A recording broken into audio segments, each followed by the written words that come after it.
আসসালামু আলাইকুম রহমতুল্লাহ। আজকে থাম্বেল দিকে অবশ্যই বুঝে গিয়েছেন আজকে কী ধরনের ভিডিও হচ্ছে। গতকাল রাতে যত বানো হয়েছে সেখানে আমরা আম এনেছি আড়ত থেকে, যাই দেখি প্রচুর পরিমাণ আম। সে আম আড়তে আম দেখে মাথা ঘুরে গেল আমার, এত পরিমাণ জ্বর হয়েছে, এত পরিমাণ আম এসেছে আড়তে। তখন চিন্তা করিলাম কিছু আম কিনে নিয়ে দেখি বেশি ব্যাঙ্গের মাঝে কিরম হয়। পরে বস্তা আমার ডাললাম, বস্তায় ডালার পরে আম মোটামুটি আলহামদুলিল্লাহ ভালোই, বড় সাইজ, আমের কালারও ভালোই। কিন্তু ওই যে কিছু কিছু নষ্ট, ওই যে হিলের কেঁচা দেখা যাচ্ছে, হিলের কেঁচা কত সুন্দর সুন্দর আমটি নষ্ট হয়ে গেছে। কিছুই করার নাই, কিন্তু যতক্ষণে এই অবস্থা, আম দেখে কালার দেখে মন চাচ্ছে মানে আম সব খেয়ে ফেলি।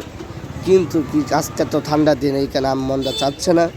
এইখানে আজকে আমটা নিয়ে গেলাম, এই যে আম দেখেন হাতে আঙায় নিলাম, মাশাআল্লাহ খুবই কালার, ফুটফুটি কালার। এই যতবার যদি না হতো পাকা আমের দাম অবশ্যই কম থাকতো, কিন্তু এই কারণে পাকা আমের দাম প্রচুর পরিমাণ বাড়তে হতে পারে। কিছুই করার নাই। আপনার কাছে কি আম আছে না আছে কমেন্ট করে জানাবেন ইনশাল্লাহ।